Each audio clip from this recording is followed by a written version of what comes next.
আর এভাবে আমরাও চলে যাব।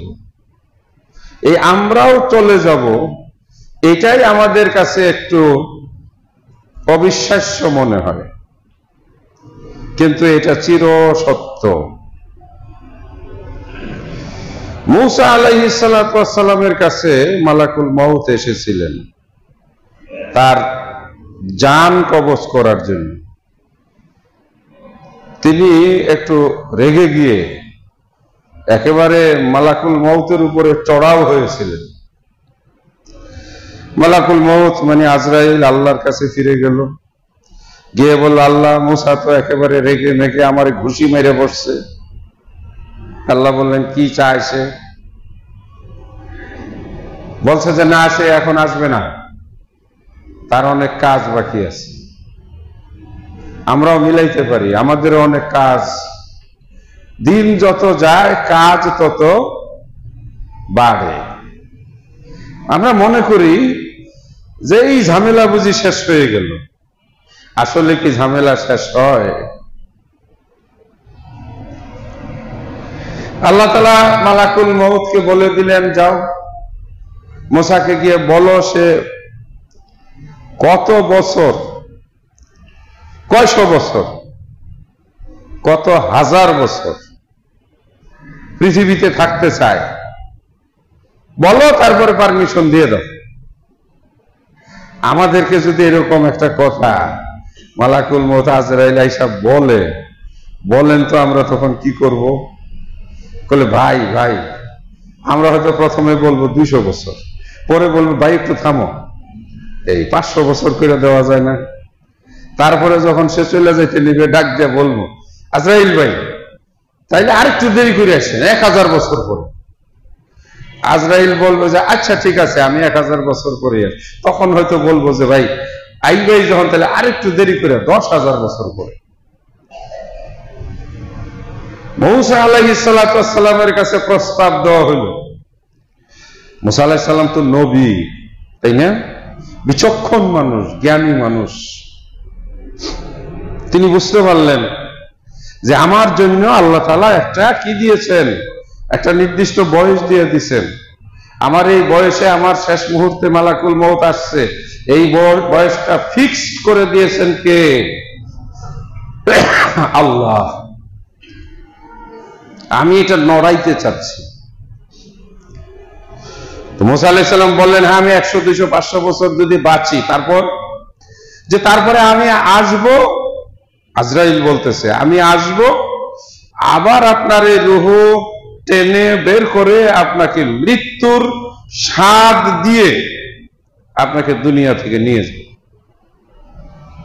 তিনি হঠাৎ চিন্তা করলেন, পরেও যদি যেতে হয় তাহলে এখন পর্যন্ত আলহামদুলিল্লাহ যেটুকু নেক আমল করেছি, ফেরাউনের সঙ্গে লড়াই করেছি, আল্লাহর বান্দাদের কাছে আল্লাহর দ্বীনের দাওয়াত দিয়েছি, দেখলেন এখনো পর্যন্ত সঠিক পথের উপরে আসি।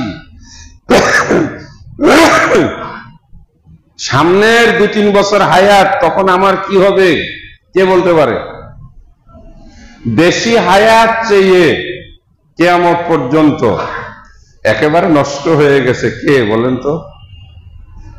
আল্লাহ তাআলার কাছে অনুমতি চাইছিল, আল্লাহ আমাকে তুমি কিয়ামত পর্যন্ত হায়াত দাও। এই কিয়ামত পর্যন্ত হায়াত পাওয়ার পরে সে কি হয়ে গেছে? ইবলিস, হ্যাঁ, শয়তান হয়ে গেছে।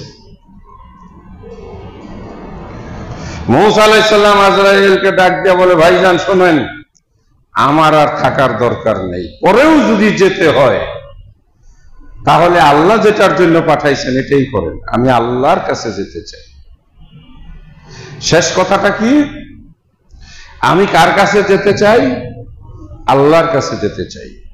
এই জন্য ঈমানদারদের, মুমিনের লক্ষ্য থাকতে হবে আমি আল্লাহর কাছে ফিরে যাব। আমি আল্লাহর কাছে যাওয়ার জন্য সবসময় প্রস্তুত থাকব। আর আমাদের আল্লাহর কাছে যাওয়ার মধ্যেই হলো সবচাইতে বেশি আনন্দ। এইভাবে ভাবতে পারি, যদি আমার মৃত্যু হয় আমার আব্বা মারা গেছেন, আমার আম্মা মারা গেছেন, দাদা দাদি মারা গেছেন, আরে ওনাদের সঙ্গে তো গিয়ে অন্তত পাবো। হ্যাঁ, বেঁচে আছি, আস্তে আস্তে খালি বন্ধু কমতেছে। নাতি নাতনি যে পরিবেশ, বুড়া দাদারে খুব একটা টানতেও চায় না। দাদার লাঠিটা নিয়ে নাতিয়ে কয়, দাদা তুমি মরে গেলে লাঠিটা আমি নিব। মানে নাতিও আশা করে আমি যেন মরে যাই। ছেলের বউ পাশের বাড়ির মহিলা আসছে, বলে যে অবস্থা কয়েকদিনের মধ্যে উইকেট পড়ে যাবে, তারপরে ওই রুমটা মিলাইয়া একসাথে একটা বড় রুম বানাই নিব। দেখছেন বুদ্ধিটা? মানে উইকেট পড়ে যাবে, মানে বুড়া মরে যাবে। বুড়াই মরে গেলে বুড়াই যে রুমটা দখল করে আছে না, মানে ছেলের বউয়ের চিন্তা হইলো ওই রুমটা সহ তাদের রুমটা আরো বড় বানাইব। এই বুড়ার কারণে একটু জায়গা বেদখল হয়ে আছে। কোন কোন বাসায় এই বুড়া মানুষটা থাকে, আর প্রত্যেক দিন ছেলের বউ খালি রুমটা দেখে, ইস এই বুড়াটা যদি মরে যেত তাহলে রুমটা ভাড়া দিতে পারতাম, হ্যাঁ 1000 টাকা মাস পাইতাম। এমনকি এই বুড়ার ছেলেকে কানে কানে পরামর্শ দেয় যে তোমার বাপের নিয়ে ওই যে গাজীপুরে বৃদ্ধাশ্রম আছে না একটা, ওইখানে রেখে আসো, তাইলে তো আমরা রুমটা ভাড়া দিতে পারি। এই দুনিয়াতে থাকার জন্য এত চেষ্টা। কোরআন মাজিদে আল্লাহ বলেন, ইন্না সলাতি ওয়া নুসুকি ওয়া মাহইয়ায়া ওয়া মামাতি লিল্লাহি রাব্বিল আলামিন। বান্দা বলো বলো, আমার নামাজ, আমার জীবন, আমার মৃত্যু, আমার কুরবানি ওগো আল্লাহ একমাত্র তোমার জন্য, আমি তোমার কাছে আসার জন্য বেকুল।